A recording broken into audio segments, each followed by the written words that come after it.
1468년 9월 7일 그의 아들이 왕으로 즉위합니다. 바로 이 인물이죠. 조선의 제8대 왕 예종입니다. 세조를 통해 꿀맛 같은 권력의 맛을 본 유자광. 유자광은 세조에게 그랬듯이 새로운 왕 예종의 눈에 들 기회를 노립니다. 그리고 예종이 즉위한 지 50여일이 지난 10월 24일 유자광은 자신이 야심차게 준비한 사건을 터뜨립니다. 바로 이 인물이 반역을 일으켰다면서 유자광이 영모죄를 고발합니다. 과연 어떤 인물이었을까요? 바로 남이란 사람이었습니다. 이시의 난을 평정하면서 20대에 1등 공신 자리에 오르고요. 지금의 국방부 장관인 병조판서의 관직을 임명받은 젊은 장군이기도 했습니다. 대단한 사람, 엄청 대단한 사람이에요. 20대. 어마어마한 사람이죠. 그런데 유자광이 이렇게 대단한 인물을, 게다가 이시의 난을 진압했던 동료이기도 했던 남이를 영모죄인으로 고발하고 나선 거예요. 좀 이상한데? 이상해요. 유자광이 남이를 고발한 이유, 바로 남이의 이 문제적 말 때문이었습니다. 보시죠. 혜성이 이제까지 없어지지 아니하는데 너도 보았느냐?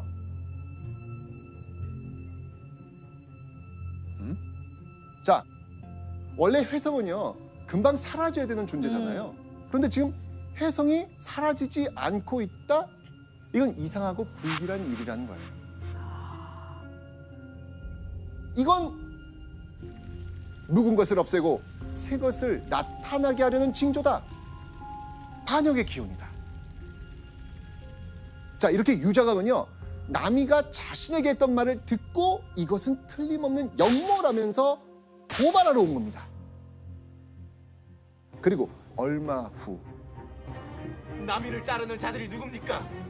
내가 그 자들을 모조리 잡아들여 그 죄를 물을 것입니다. 즉시 죄인으로 체포돼서 고문을 당합니다. 이때 남이는요 유자광이 자신을 모함하는 것일 뿐 영모는 사실이 아니라고 외칩니다. 모르는 일이다. 그리고 이 사건이 벌어지고 얼마 후 남이는 세상에서 종적을 감추게 됩니다. 유자광의 고변으로 단 사흘 만에 막강한 권력을 자랑하던 남이가 극형에 처해지고 만 겁니다. 그 얘기 하나밖에 없는데 그 얘기 하나로 그 큰 장군을 그렇게 한다고요? 맞습니다. 자, 그런데 예종은 왜? 아니 유자광의 말만 믿고 이렇게 남이 사건을 빨리 종결시켰을까요? 예종도 믿음이 뭔가- 있었던 것 같은데? 네, 뭔가 그 좀 없애고 싶어 했을 수도 있어요. 아니, 저는 그거 같아요. 이 어떤 새로운 장군이나 새로운 왕이 나오면 일단은 내 위치나 나의 권력을 보여줘야지 사람들이 잘 따르거든요. 군사 신하들이 이렇게 무서운 사람이라는 걸 알려주는 거죠. 그렇죠. 예종은요 이 사건으로 조선 조정의 기강을 잡고 왕으로서 자신의 권위를 보여주고 싶었던 것이죠. 그래서 본보기로 남이를 처형했던 겁니다. 자, 그리고요 얼자 출신의 갑사였던 유자광이 왕을 해치려는 영모를 막아내고 무려 1등 공신이라는 영광스러운 자리를 얻게 됩니다. 이야. 이때 유자광의 나이는 30살이었습니다. 또 살아남았네요, 유자광. 그렇죠. 네. 자, 이렇게 예종과 아무런 관련이 없던 유자광이 영모를 고발하면서 예종의 마음이 들게 된 겁니다. 하지만 유자광을 보는 조선 조정 신료들의 시선은 싸늘하기만 합니다. 천한 신분으로 왕의 비위만 맞춘 사람이다 라는 이야기가 조정 안에 파다하게 퍼져 있었거든요. 네. 하지만 유자광 이런 싸늘한 시선 개의치 않습니다. 어차피 유자강을 지금까지 지켜주고 자리를 올려준 건 오로지 왕의 총이었으니까 말이죠. 그런데 1년이 흐른 뒤 유자강에게 또다시 청천벽력 같은 소식이 들려옵니다. 이번에 또 무슨 일이었을까요? 예종이 죽어요.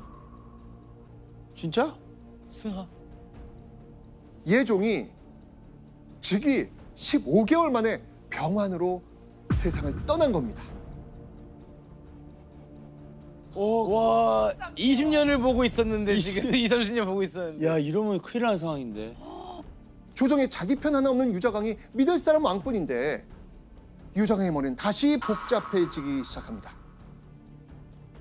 근데 이건 너무 갑자기니까 사실. 그렇죠. 그리고 1469년 11월 28일 유자강은 또다시 새로운 왕을 맞이하게 됩니다. 바로 조선의 9대왕 성종입니다. 유자강은요, 성종의 눈에 띌 기회만을 노립니다.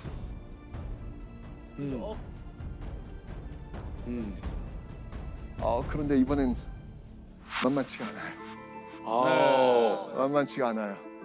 왜냐하면 성종은요, 왕이 되기 전에 궁이 아니라 궁 밖에 살았던 인물이었거든요.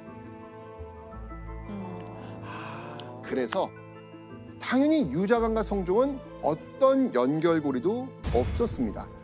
이러니까 유자강의 심정이 어땠을까요?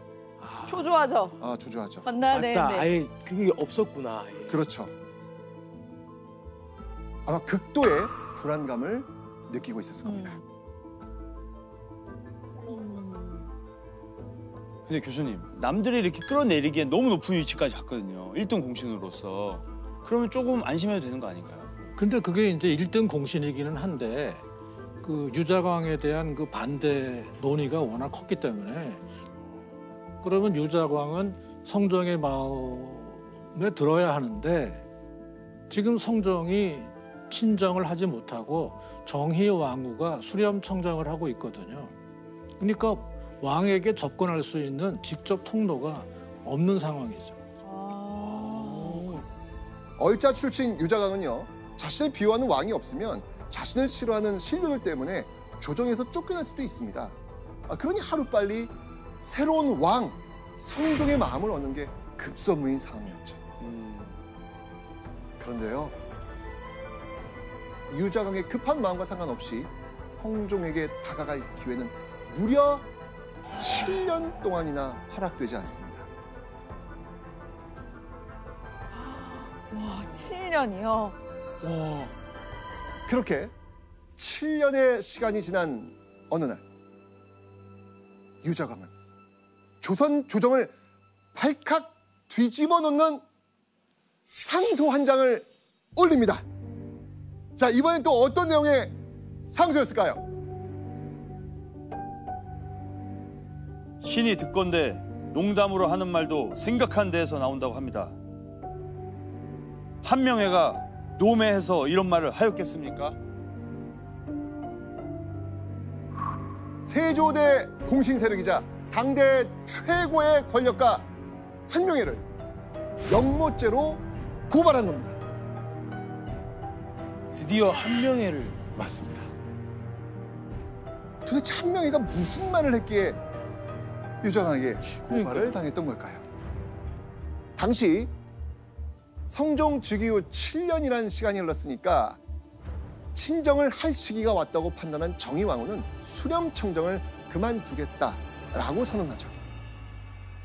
자, 그런데 이때 한명회가 성종의 친정에 반대의 뜻을 밝힙니다. 자, 그리고요, 바로 이걸 지켜본 유자광이 한명회가 신하로서 넘어서는 안 될 큰 죄를 범했다고 고발한 겁니다. 기가 막힌 타이밍을 또 잡은 거예요, 지금요. 네네.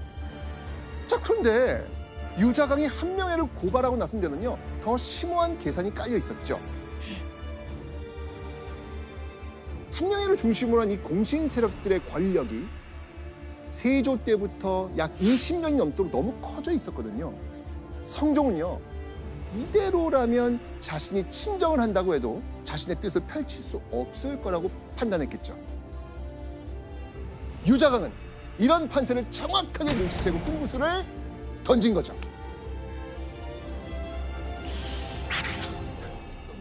자, 그렇다면 이 사건의 결론은 과연 어떻게 났을까요? 결국 성종은요, 이렇게까지 커질 문제 아니다 라고 하면서 누구에게도 벌을 내리지 않고 이를 마무리합니다. 유자강은 너무 강한 상대를 만나가지고 고발 대상 한 명회를 치는 데는 실패했던 겁니다. 하지만 유자강은 이번 고발로 누군가의 마음을 얻습니다. 누구겠습니까? 아, 확실히. 성종의 마음. 그렇죠. 맞다. 유자강은요, 세조 예종에게 했던 것처럼 왕의 마음을 읽어서 이번엔 성종의 눈에 드는데 성공한 겁니다. 그리고 얼마 후 유자강에게 놀라운 소식이 들립니다. 유자강을 도총관에 임명한다. 당시 궁궐을 지키는 부대 사령관격인 도총관은요, 정이품 무관으로 올라갈 수 있는 최고의 관직이었습니다. 교수님, 성종이 유자강을 이렇게 마음에 들어 했지만 당연히 대신들의 생각은 달랐겠죠? 많이 달랐죠. 더더군다나 좀 조정에서 유자광을 눈의 가시처럼 보고 있는데 대신들이 유자광을 저놈 안 되겠다라고 완전히 마음을 굳히는 결정적인 상소를 유자광이 한 번 더 올리는데요. 성종 어느 날 이렇게 흙이 섞인 비가 한 달 동안 계속되니까 하늘이 우리에게 주는 경고이자 재앙이다. 근데 유교 사회에서는 나라를 대표하는 왕이 솔선수범해서 근신하고 하늘의 경고를 겸허하게 받아들여야 합니다라고 이렇게 신하들이 건의하거든요. 그런 말을 듣고 성종도 이제 근신하고 있는데 유자광이 뭐라 그러냐면은 전하는 지금 이미 근신을 잘하고 계십니다. 이 나라의 중신들이 자기들은 집에 가서 풍하고 눌리고 술 마시고 다 사치풍조가 지금 너무 심합니다. 이 말을 하죠. 야, 참 진짜. 저 청산유수. 야, 진짜. 성종의 마음을 한 번 더 얻었지만 이 상소를 계기로 이제 유자광은 모든 조정 신료들을 적으로 돌려버리는 것이고 이때부터 유자광은 조정의 모든 대신들한테 간신으로 불리게 됐어요. 그리고 이때부터 유자광에게 희대의 간신이라는 수식어가 붙게 된 겁니다.